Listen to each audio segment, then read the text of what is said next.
Oh, yeah, oh, yeah. They looking for a film that has big time count. What B-movie will be the ultimate champ? You might think they're crazy, might think they're diseased, but they watch all the shots to find the best of the beats. It's Stan, Jim, Jack, and Nick who watch till it's finished. But their love for these movies can be diminished. And maybe the film's plot has no rhyme or reason, but that's part of the jam. Owen Brad's of the season. It's the low-budget film that it is most true. They find in the flick that's most Boogaloo. Kung Fu, electric Boogaloo. Ooh, ooh, electric Boogaloo. Kung Fu, electric Boogaloo. Ooh, ooh, electric Boogaloo. They were born under a bad sign. They are son of Boogaloo. Welcome back, my friends, to the Kung Fu Electric Boogaloo. I am your host, 8-Man Stanadu. Super happy to be with you. We're going to talk about our namesake today on Season 6, Son of Boogaloo. This one's Breakin 2, Electric Boogaloo. Wow, there's so many rhymes going on here with the ooh-ooh-oohs. It's crazy, just like us. But I am joined by my friends, Jim Cotta. Stan, you've been off the street too long. You've lost your edge. Oh yeah, that's true. I gotta get back on there. I gotta make a decision between Paris or Boogaloo. I'm an idiot if I choose Boogaloo. And we got Nick Boxer. Girls are whack. Girls are whack. Speaking of whack, we got Whack Jack Hall. You guys are whack. Everybody's whack, man. Whack. The right answer to that is whack, like it's the most amazing insult ever. All right.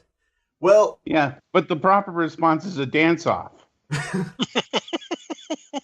does the dance-off have to be like kind of quasi-fighting? Because that's what we got in this Breakin' 2. It's about time. You know, I'm really happy that we did this movie because I'm happy that we're finally able to, you know, those of us who hadn't seen it are finally able to see it, and we're finally able to kind of get that little hint of the birth of Boogaloo, if you will. So Nick, tell us all about Breakin' 2, Electric Boogaloo. Well, you see, it's about these no-good kids trying to foil our economy, standing in the way of progress and bringing jobs to the underserved communities of this great nation. Wow, you sound like the establishment. No, yeah, that's exactly what this movie is. A young girl and her two punk friends, or dance partners, like she likes to refer to them constantly, although I think there's something going on there. Very perceptive of you. Try to save a youth center named Miracles from the evil land developers by putting on a big show. At the same time, she's slightly conflicted, and I say slightly because I never really buy that she, you know, wants to do anything else but this damn show. She's slightly conflicted that she has an offer to star in a big show in Paris, which I never quite understood because last time I checked, they don't really recruit dancers to go to Paris. I think Paris has come here, but She's just that damn good. she's just that damn good. Straight from the agent core. is just that That's the damn last time. Was the last time you looked 1984? Because maybe that's how it was then. I don't know. There was a lot going on in this movie, man. There was a lot. I think there was. Man, nothing I going spent on in the last hour trying to remember what the evil gang's name was. There's an evil gang in this, by the way. The electroshock therapy or whatever. Like, Yeah. No. And for the life of me, I can't really figure out why they're evil or what their beef is with the electrical Boogaloo boys. Oh no, they're miracles. They're miracles. The good guys, I guess. Good guys. Well, Miracles is the name of the community center that they're trying to save. Yes, but our stars are a dance group, but they don't have a name, right? You don't need a name when you're that cool. That's right. Cool. Now, when we talk about this film, are we going to exclude the Boogaloo moments and the WTFs that just come along with the musical? Well, I think that's the big thing. Is this is a musical, so it does work under different rules. Okay. You know, I mean, it's got the you wouldn't say West Side Story is Boogaloo. No. Oh, but I might. Maybe you could. They're boys. You have the whole scene where the guy Turbo Shrimp, which actually is not his name in the film. His name in the film is Turbo, and I'm pretty sure they call him Shrimp a couple times, which is his real name. Well, it's his real nickname, which is it's level. Boogaloo Shrimp. Now that right there, he dances around the entire building, and I mean, I want to call it Boogaloo because it's fucking nuts, but at the same time, there's some artistic merit. That is by far my favorite scene in the movie. Like, that is one of those scenes that I could easily like lop that out and be perfectly happy because it showed artistic vision. It showed talent, and it just showed, something that, as you talk about musicals, this is the kind of thing that you would see in a musical, in any good musical. And so I accept it as being, a quality scene. There's other points in this movie that are maybe not quite in the same level. Well, I'm still trying to figure out what that little housing unit was, because the boys obviously lived there. Oh, boy. It was like a treehouse or something. It was awesome. Yeah. It was like they were living in a shack in the middle of a field with no bathroom or kitchen. Tell the listeners, now you say when he's dancing around the house. I think you need to give a bit more of a word picture than that. Okay. He dances up the wall, on the ceiling, on the skylight, which we can see through where we see the crane spinning the house, and back down the wall to the floor. Literally. It is like Inception stole entirely from this film. Yeah, it's really well timed out. Like they did a good job with that. There's no like moments of shaky timing. No, that's well timed out. I guess it looks really good. I guess when basically your entire cast is a choreographer. Yeah, you can pull something like that off. Some of the dancing, the interaction as he's changing levels and everything, it's really amazing. Like it was and really well done and very smooth. I mean, it was a fantastic scene. It's kind of it's the centerpiece of the film, and it's strange. It's not one of the two leads that's doing the scene either. It's our B plot lead, Turbo. Yeah.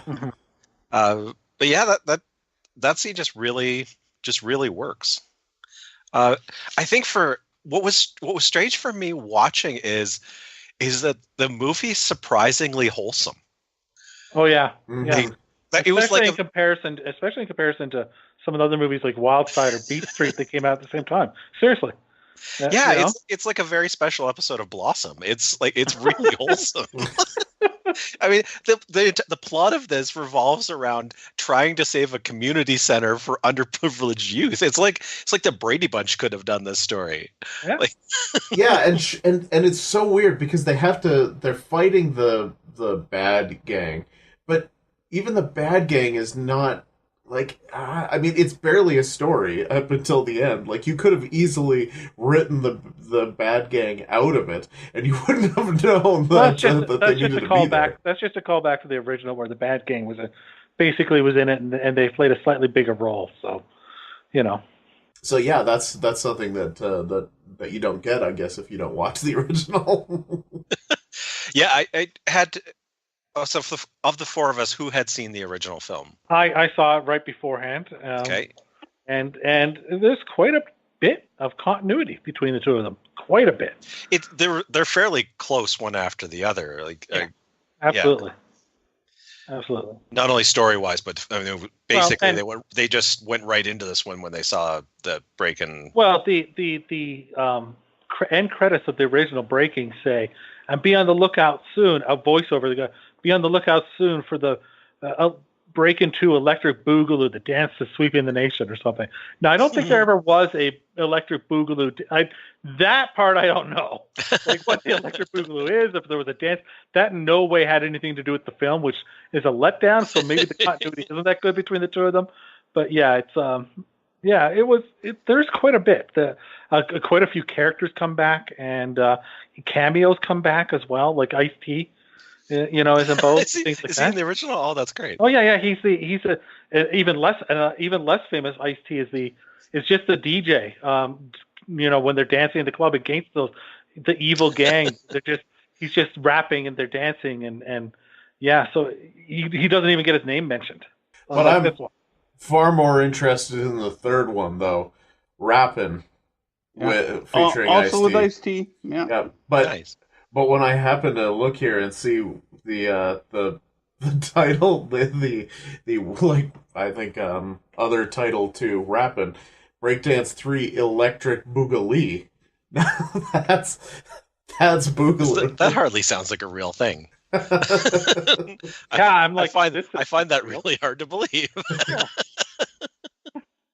You're making. Oh no, I'm sure that was the title, like in an Asian market or something, where the translation is just a little off.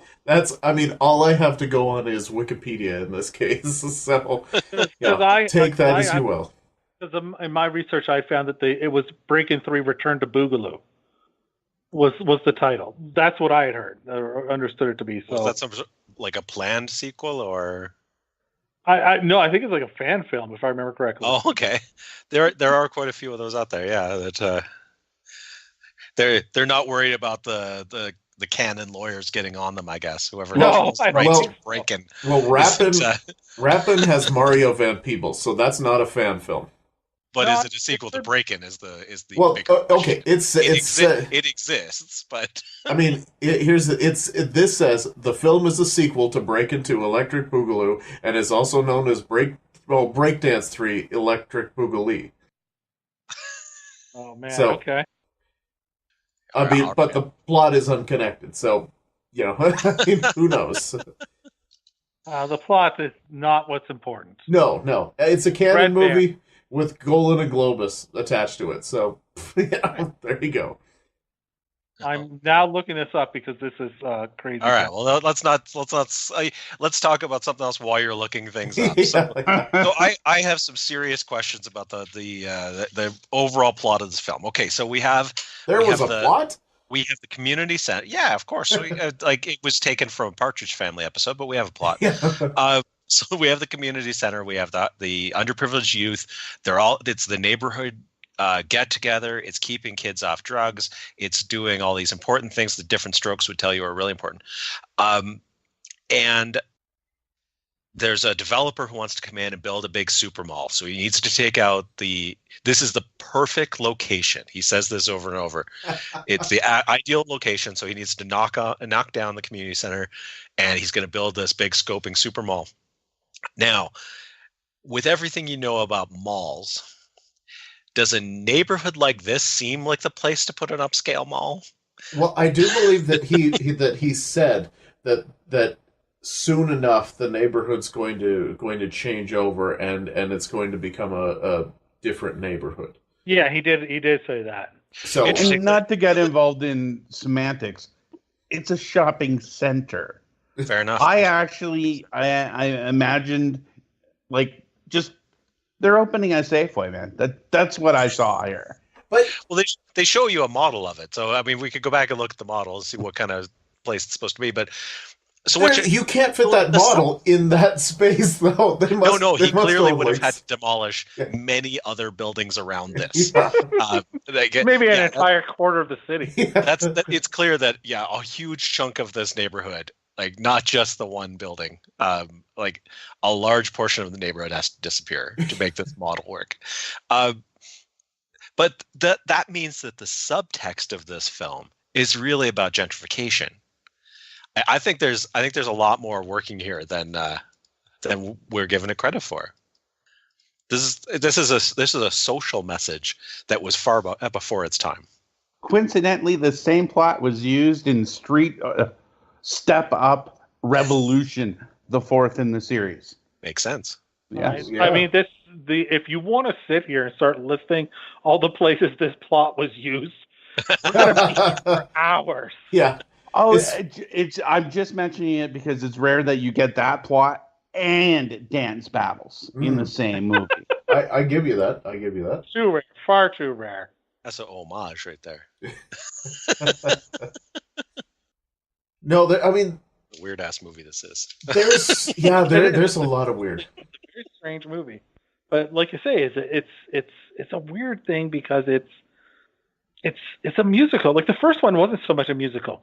The first one's far more grounded in reality, and and doesn't have the big dance scenes. Like the people that are dancing are the dancers, and in this one, it's like nurses are dancing in the hospital and stuff like that. Like it's bigger that way, but that's what turns it from, yes, being a movie that has kind of grounded, to a full-on musical where anything is possible in these things. What was that whole point of the hospital in here?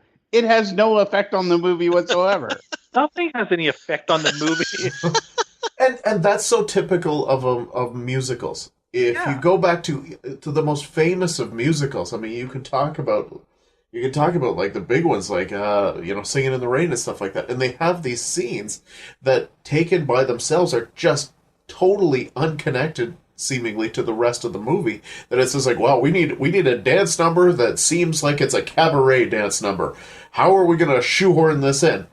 Oh, when you start to look at it from that perspective, it's like, it's the rules change, because in a musical, the plot isn't what's supposed to entertain you. The acting isn't what's supposed to entertain you. The dance and the music is what's supposed to entertain you. That's right. Oh, I'm sure glad the acting was not supposed to entertain you. Oh, phew. Well, again, but there. Oh, we dodged a bullet on that one. What's more important when you're casting this movie? Is it more important how well you can act or how well you can dance? Well, it's more important how well you can dance. And they got some fantastic dancers. Yeah, I mean, that Shabba-Doo, he's really good. Like, they're really good dancers, no question about it. But how you get a woman scene is particularly painful for the actor. Well, yeah, of course, but I mean, it's so hard because that is a scene that I could very easily see transposed into, like, 20 years earlier into another type of movie musical. That's How to Get a Woman. It just doesn't feature like an urban setting and breakdancing. And I apologize. You said Shabby-Doo. I meant to criticize Turbo Shrimp there. My bad. Shabby-Doo was one of the better actors in this movie. Another thing that I probably really appreciated about this film is it's almost impossible to imagine a film that's more 80s. Like, the 80s just flies at you on this film. The hairstyles and the clothes and all of it. It's just so 80s.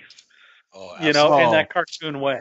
It is the first line I wrote down in my notes. The 80s are here. Oh, yeah. The outfit the boys are wearing when Lindsay or Special K introduces them to their father are spectacular. I love that. That's like a Fresh Prince of Bel-Air kind of scene. It's the fact that he's basically dressed like they're like extras from a Michael Jackson video coming from dinner. And the best part is when the father kicks them out and criticizes them for spending money on drugs and clothes.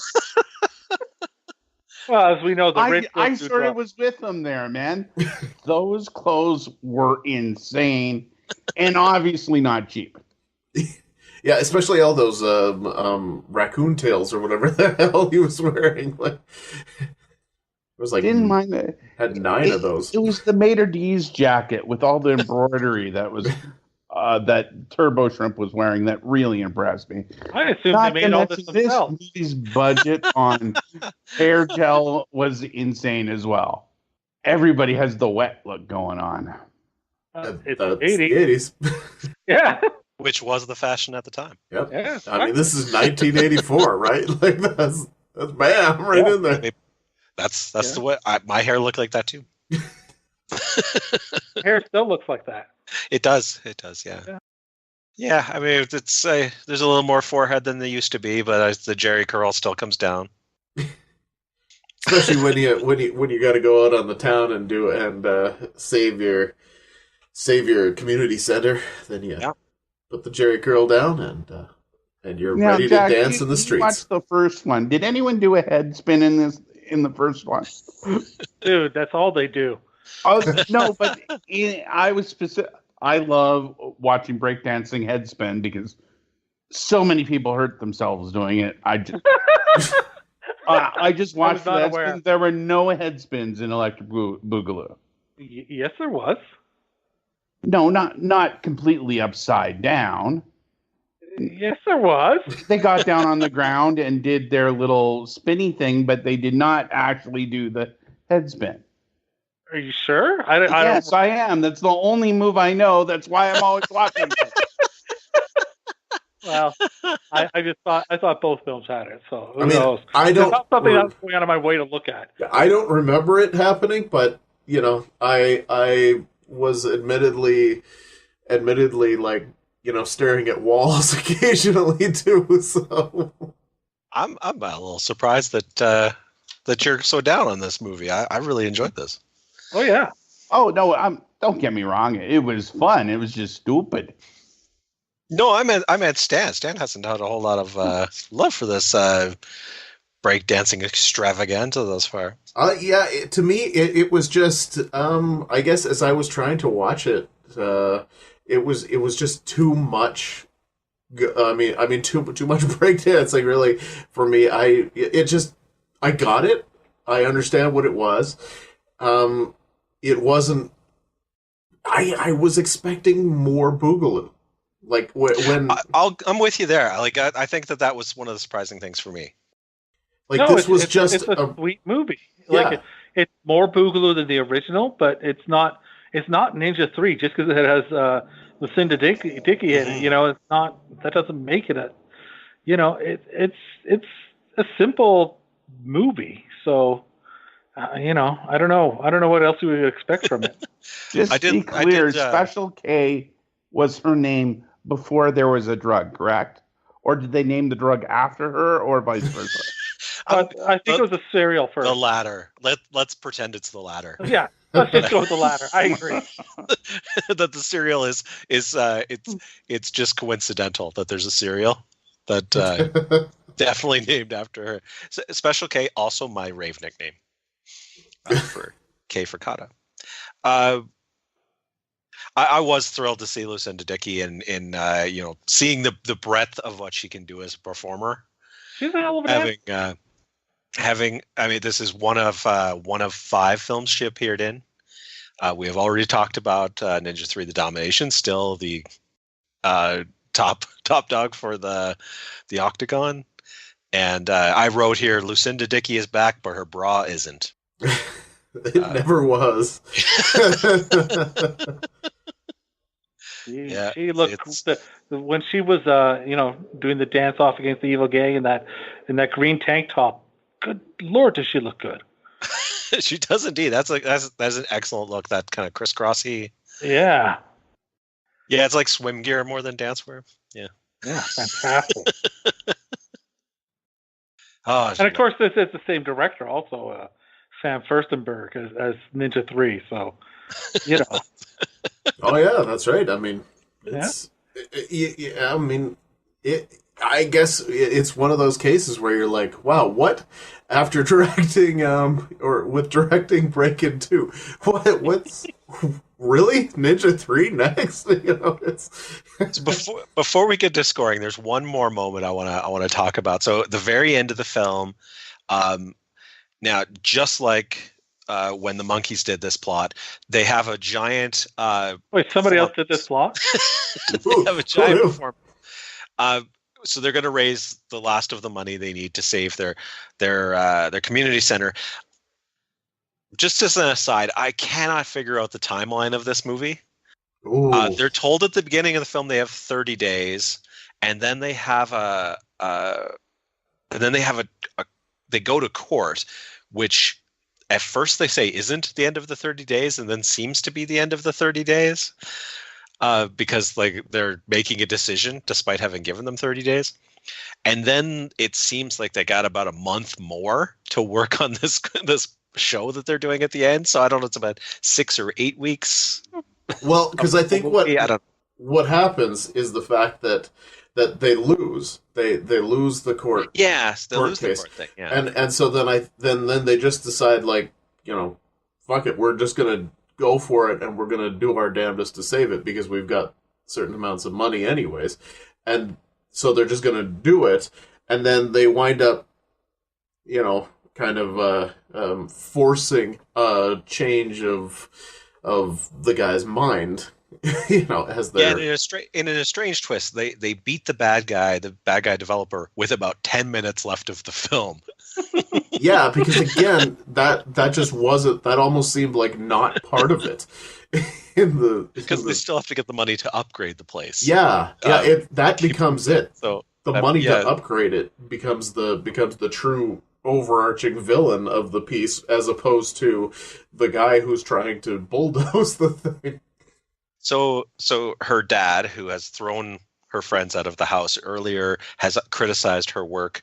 Not even proud of her when she's going to go to Paris to dance.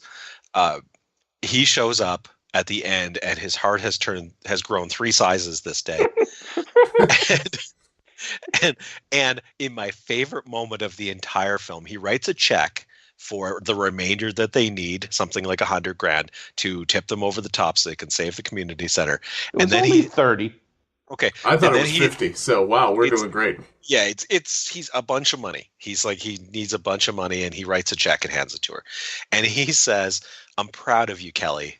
I'm proud of all of you." Now, it felt in that moment like he was taking credit for everything they did. Even all these people he has never met. And her parents are in no way in the first film. And she's her wealth. I mean, they're an incredibly wealthy family. In no way referenced in the first film, where she's just a struggling actress and dancer. So all this is, and so then they show up and they're so unnecessarily racist. It was just the casual racism, yeah. Just like again, so many plot ideas, and instead of coming up with a full plot, they just go, let's just take a little here, a little here, a little here, a little here, until we get 80 minutes, and then move on. By the way, you have to see this poster for this. I cannot give this. The Breakin 2 poster is it the sneaker one? Is that the one you're looking at? No, it's not. It's a different one, and it's even more amazing. Well, we will have to share some of these out. That's why we have an Instagram. Where do they? Yeah. Let's just mention it now. That's why we have an Instagram. What is it? It is Kung Fu Electric Boogaloo. And use hashtag Kung Fu Electric Boogaloo, and we wanted to make it easy for people to find. Yeah. Actually, and that's two ooze and Boogaloo. 2 ooze. Yeah, not together. I just wanted to return to that last scene. Mm-hmm. What I found amazing about it was the newscaster / hype man for this show. Yeah, media was definitely very different. Immediately he is all in on this show. Having seen none of it, he's like, these kids are great. Just trying to say no mention of the other side. No background research. It's just, these kids are dancing. Wow. Everybody should come down here and give them money. He struck me as the kind of news announcer that's the kind of guy where it's the really local news station, the community news station, but he's just dressed a little nicer. He's the hero of this piece.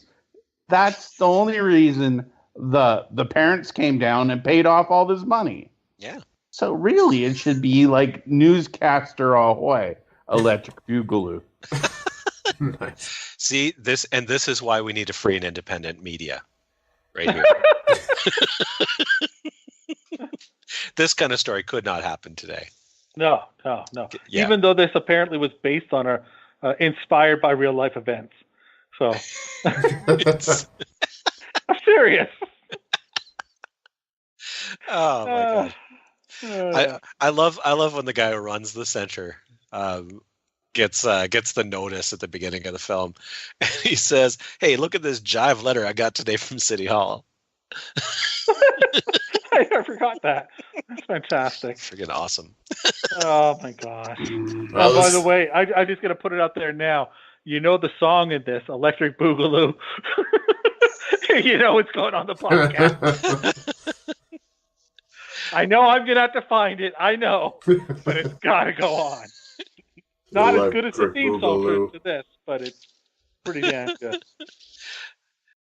Ooh. All right. Why don't we go to scoring? Right. Definitely time for scoring. All right. In our search for the ultimate B movie, we rate every film in 5 categories, none of which are objective quality. The first category is called schlock appeal, and we start with Stan.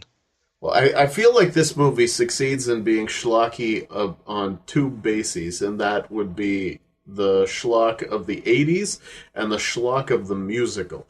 The unfortunate thing is that those schlocks don't necessarily add up. Like, those happen just based on every movie that was like that has the same kind of schlock. So I'm not necessarily going to score it high due to that. I'm only going to give it a 5. Oh, wow. I think you're a little bit wrong there. So the schlock is high with this one. However, not traditional schlock. It has its own brand of musical schlock. And the reason I say this is I went to this film opening day. What? That's fantastic. Oh, That's so man. good. I saw it in a mall. Oh, amazing. With my best girlfriend. Not my girlfriend, but my best friend who was a girl at that time. West Edmonton Mall, if you must know. Stop prying. No. Second largest mall in North America. Yes. And I believe it was didn't know largest you were at that time. You're Canadian? I was just visiting. Okay, good. And it Wait, opened a week are you earlier telling in a story? Canada, man. Are you literally telling a story about this Canadian girlfriend that we've never met? Literally, I am. I was excited. I loved breakdancing. And it is the only film I wanted to see. I believe I had other choices, such as Top Gun and Top Secret, but You I made can't. the right choice. You made the right choice. And we left, and the girl I was with after the movie, we walked out and said that was a shitty film. Oh, if only she could look at it from Boogaloo eyes. and you married that girl. The story has to end that way, right? Like, Sure, why not? But I don't know if you've noticed, but I've been sharing a bunch of images to Kung Fu Electric Boogaloo to our group chat there. yeah, we'll get some of these on know. Instagram for sure. These Yeah, are absolutely. fantastic, aren't they? For a movie that was so tailor-made for the VHS market, certainly there'd be 8,000 different covers because they'd re-release this thing trying to fool you into thinking it was a new movie. So I'm throwing an 8 for a number. So Nice. Me too. I went to this movie opening day with a girl, and was it in a mall? No. Did you bring your skateboard? Because I did. That's no, I glorious. brought my eye tops and my hairspray, and anyways, 8. Like seriously, it's a Canon film. The Canon film's 8 is the low. Like that's the bottom. Like it can only be scored between 8 and 10. I wish I could disagree with you, but I'm also giving this an 8. Definitely, just I think I mean Look at these images I've been sharing. there's a reason. There's a reason why we've took our name from this. Also, the amazing documentary about Canon Films is also called Electric Boogaloo. Yeah, it's a little shameless in but it just does push that musical idea so much further than. And it is the greatest title that has ever been on a film, I believe. Absolutely, well, for sure, and the greatest title for a podcast. So I mean, seriously, look at this. Look as I continue to share the images, including this T-shirt that I just found. That I am definitely ordering. Oh man, this movie's great. Again, check out the Instagram because it is an audio podcast. So, I'm sorry. Jack doesn't give a rat's ass. He's just. I do not care. I'm so fascinated by these images. They are mind-numbing. We store all of these images at our website, google.com. So, our next category we call More Heart Than Budget. Oh man, I really don't know how to score. The thing about this is that everybody seemed really, really into this movie. Like Lucinda Dickey was all in. Like they seemed totally down with making this movie, and it's heartwarming and stuff like that. I don't know how much of a budget they had. I don't know. I mean, it's dancing. It's not really that expensive, but it seemed like. It was sure they tried. They really tried. So I'm going to go with an 8 on this one. I'm going to go a little bit lower. It's a little too bad that our category isn't more apostrophes than budget. There's a lot of apostrophes, especially in the credits. But no, I can't. I can only go as high as a 6 because these dancers. I mean, sure, you know what they try hard. And like that, but they're dancers. What the hell else are they going to do? This was the biggest thing ever, and for dancers at that time, I think, or break dancers. There's no professional break dancers at this point. So yeah, I mean it was a job, and they did it, to the best of their ability. But I don't think anybody really thought this was going to, win anything ever. This and the original entertained a certain percentage of the audience for a period of time, done with nothing but heart and $20 and a shoestring that they used to tie together the reel of the film when it broke. It's a ton of heart, and I think it's a 9. All right, I think what I do, as I said, I think this movie's kind of like surprisingly wholesome, and it is one of the rare films that was showing a different view of urban life. We had the blaxploitation, and we're about so many films in the 80s and 90s showed this very negative view of life in those communities, and this is a community coming together. It's people learning dance and mentoring and all this. There's an interracial romance, essentially, in a day when that was very rare. The male lead, and the female lead are that's something that's like way ahead of its time, and it wasn't even really brought up, or they didn't use it as a crutch. It was just kind of organic and natural. That's, to me, another good example. Yeah, it's not used as a motivator for anyone. Like he doesn't object. He just objects to her, not going to business school. Essentially, they're all just symptoms of what he's disapproving of. So I'm going to give this a 9 as well. I think that it's very heartwarming. I teared up near the end when they finally got the money to save their community center. Well, it was questionable whether or not they would. Yeah. Well, I mean, they stopped the evil developer, but there was still the question of whether they could, repair everything. So the next category we call What the Fuck Moments. I mean, again, if you take it as a musical and you take it with that, then I think that reduces some of the number. When we talk about a lot of the story elements that they just throw in, because I mean, there's no doubt that the hospital scene there's that by itself. There's a lot of what the fuck, but I think that for me the real what the fuck moment was when they decided to go and ape bachelor party by taking it's just like she comes to the house with them and the father has invited her old boyfriend to come and basically be all highfalutin and high class to prove a point. And that's exactly the same thing that's in Bachelor Party. And so I'm like, what the hell is this doing here? This makes no sense. And then they don't even refer to it again for the rest of the movie. He just shows up for 5 minutes and then he's gone. And I'm like, what the fuck is that all about? I could have used some comeuppance for him. Oh yeah. Oh well, absolutely. So some sort of like, I don't know, at the end have him in the dance off or something.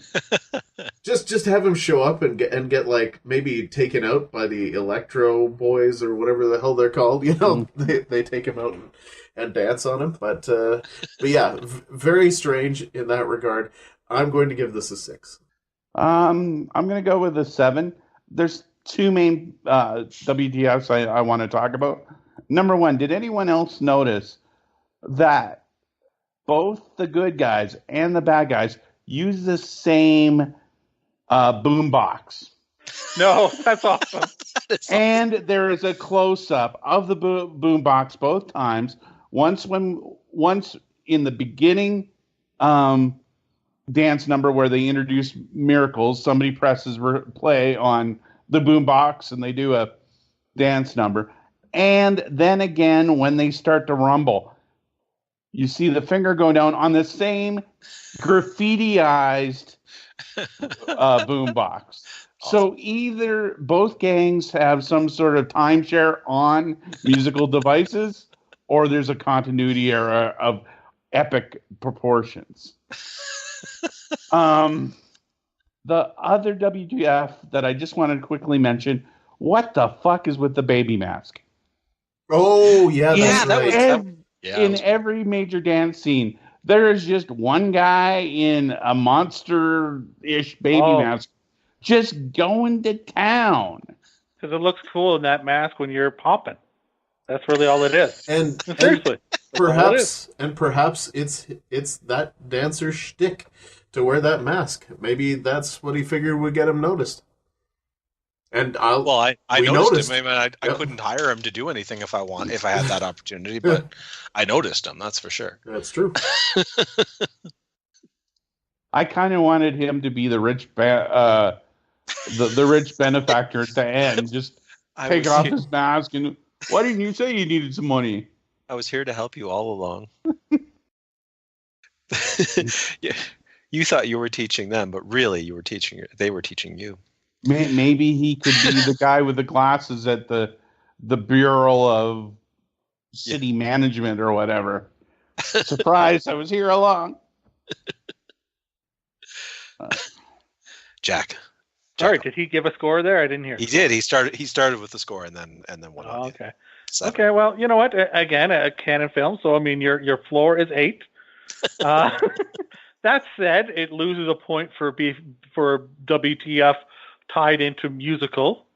But I mean, there's definitely moments there. Let's remember when they're in the house and the rich boyfriend gets introduced and he walks past them and Turbo reaches down and sticks his nose in his back and breathes in for no reason. Like smells them in this like deep, and nobody acts or notices anything, and it's just weird. I don't know why that happened. You know, I mean, the dance scene, the fact that the dances are these aggressive, almost fights where if the other side doesn't duck, they will get hit. So it's not really, it really is more like a fight, but it's also a dance. And yet they're playing off each other where they're clearly working together while fighting each other in this choreographed dance. It's very strange. The Ice-T also couldn't be more strange, more so than in the first one.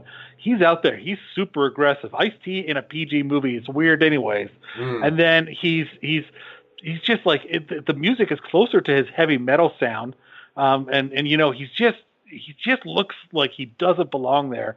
So I mean, it's definitely got them. That said, it's no Ninja 3, which was a 15, wasn't it? 7. Did I say 7? 7. I wasn't sure if you actually got to. Yeah, I think yeah. You electric boogaloo slided right past a number there.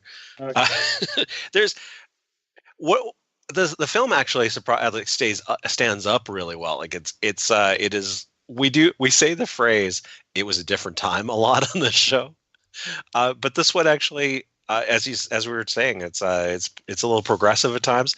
There was one thing that definitely stood out for me of it was a different time when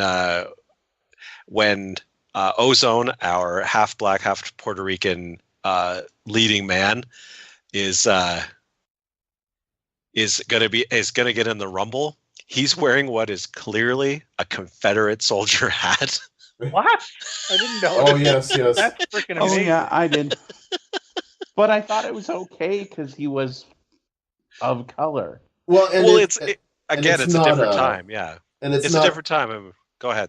It's not an actual Confederate flag. It's just like the same type. I thought.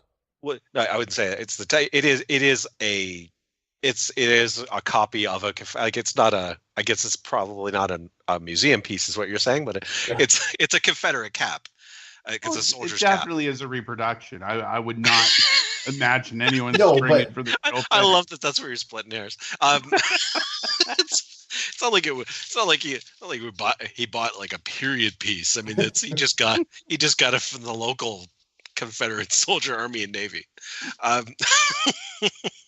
Well, you know, these but it was people, they spend all their money on drugs and clothes. So it's just something of the time. I mean, now it would be so out, but I mean, at that point, it was actually like just rebellion, and you could, the biker gangs used all kinds of symbols like that just to be rebellious, just to be shocking. I love that they the other what the fuck is that they need to raise $200,000, and the first thing they think of, the first plan is car wash. Car wash. Well, I'm wondering if raising 200,000 is this easy. Why they didn't just don't do it all the time? I could use some money. We should organize a street dance festival. Yeah. That's what we should do. I figure it takes about 6 weeks. That's right. Yeah. We'll threaten to dance unless people pay us. Yeah. No problem. I'm giving this a 7. All right. Our next category is called memorable moments. Well, I mean, for me, this one it's a tale of two sides. The movie itself is not going to be terribly memorable. I mean, that scene in the house thing with the house rotating and him dancing all over the walls and the ceiling, that's very good, and I will probably remember that. But straight up, I'm giving this an 8 for giving us Electric Boogaloo. It might be a 12, frankly, but I will go with an 8 because the rest of the movie I don't think is that memorable. Yeah, I think just because I didn't really connect with any of the characters a whole lot. I'll remember this movie as blurs of color and 80s awesomeness, but actual scenes and plot points. And I know this because I've seen this movie multiple times. He takes his best girls to this movie. It'll fade next week. I won't really remember the difference between Breakin and Breakin 2 Electric Boogaloo. I don't really like this movie much. I've seen it multiple times. I never seen the original. It's a sliding scale, man. It's a sliding scale. So I believe I said 6. Oh my gosh. I got an 8. The dancing on the ceiling scene, Ice-T himself, the whole movie. Like, these movies are very memorable to me. I remember all memories of them in the past.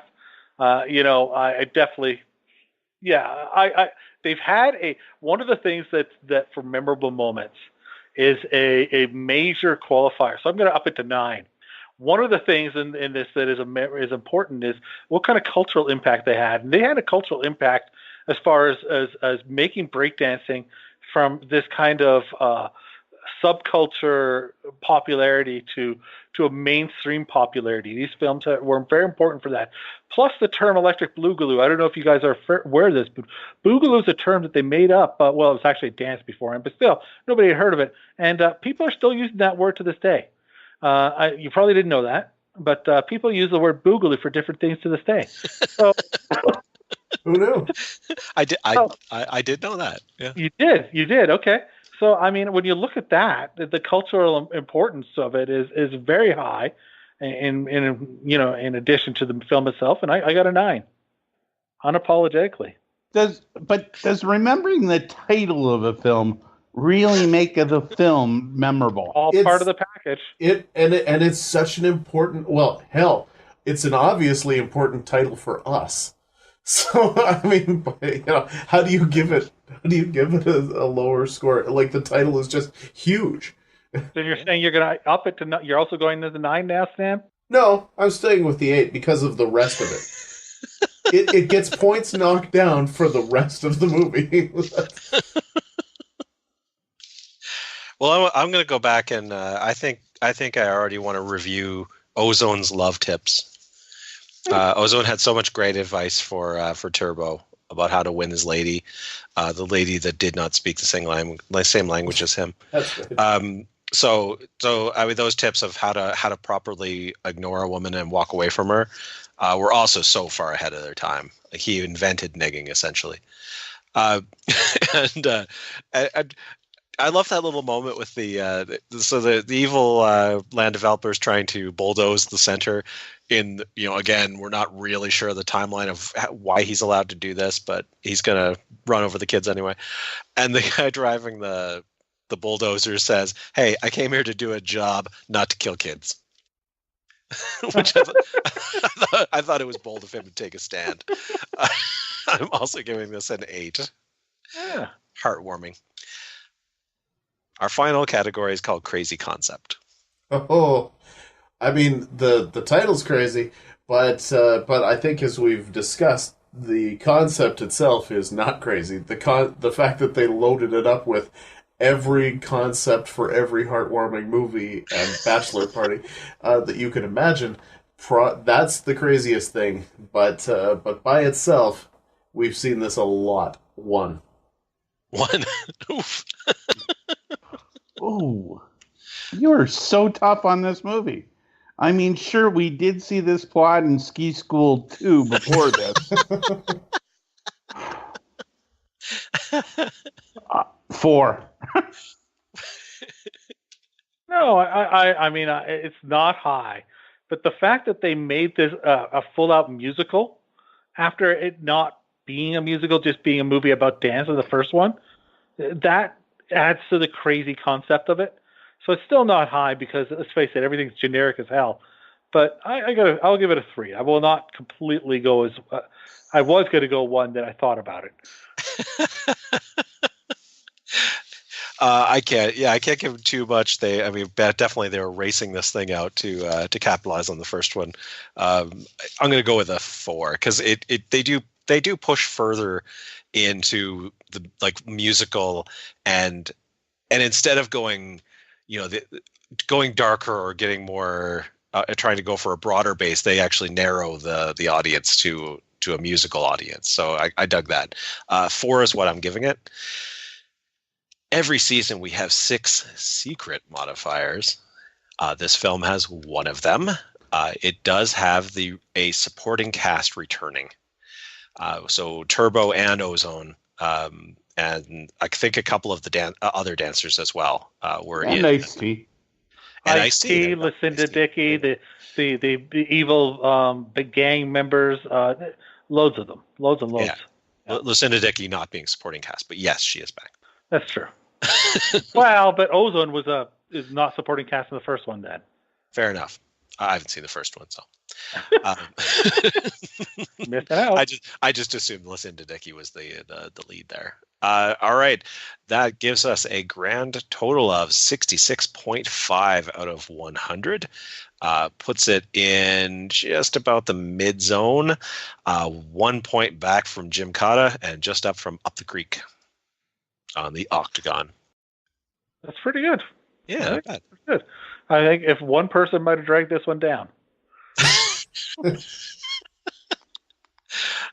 Our ultimate scores actually are not that broad a range. So Jim and Jack 36 out of 50 each, Nick 31, and Stan 28. So it's not a giant range there. No, it's not so bad. Yeah, I mean it's there's points where it's higher and there's points where it's lower, right? Fair enough. That's all. Yeah. Way to explain math. Thanks for That's how working out statistical variation for me. Wait a second, I got to write this down. I know. Apparently, that's how numbers work. Who knew? Okay, I'll repeat it for you here, Jack. We need to optimize your odds of winning and minimize your odds of losing. Thank you. See, Right. we should package this shit so that we can sell it because there's money to be made by doing this now. Okay. All right. Well, that's the end of Electric Boogaloo. That's it's crazy. It seems weird to have actually seen it. There was almost a part of me that felt like maybe I would never watch the movie, but you know, it's I would personally, I don't think I would ever go back to watch it again overall, but hey, I mean, I see the Boogaloo of it. And the next day, Stan died. I could listen to that. That soundtrack. Oh, the soundtrack was great. Love the soundtrack. I'm all down with that. I just love the 80s.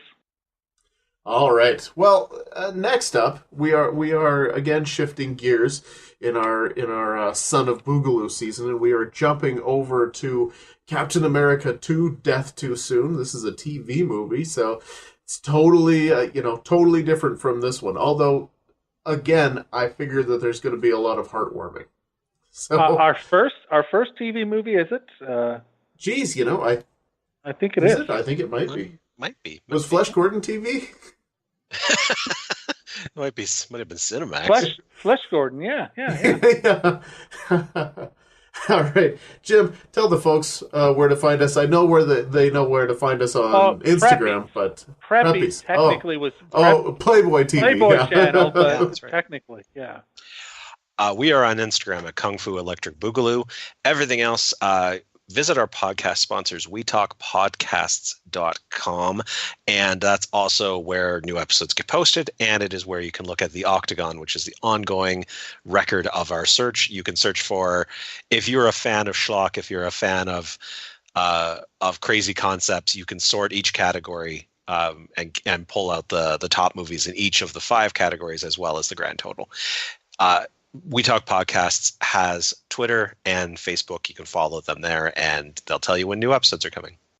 Awesome. Well, the new episodes are coming fast and furious because we are crazy and we are Boogaloo. All right. So next episode, of course, as we say, Captain America 2: Death Too Soon. And, it's never too soon to watch some Reb Brown. I'll tell you that right now. But, I don't expect anybody. It's too early to watch Red Band. You have little faith. But watching Red Bound before midnight. I think there might be a change coming. Is it like a Gremlins thing? Yeah. All right. Well, we better get off this show so that we can go watch ourselves some Captain America. So, for Jim, for Jack, and for Nick, I am your host, 8th Dan Stanadu. Thanks for listening to the Kung Fu Electric Boogaloo!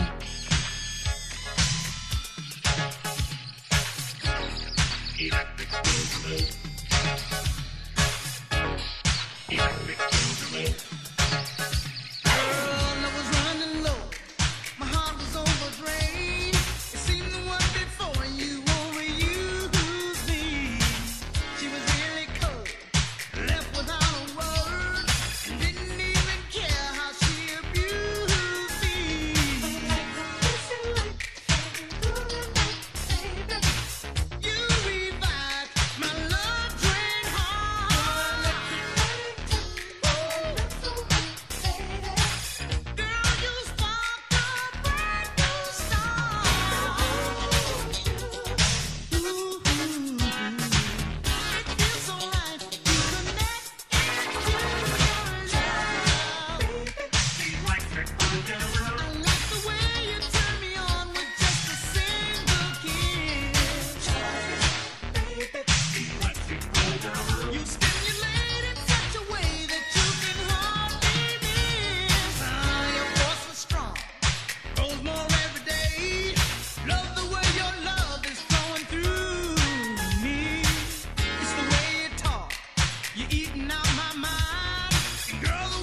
is breakdance too.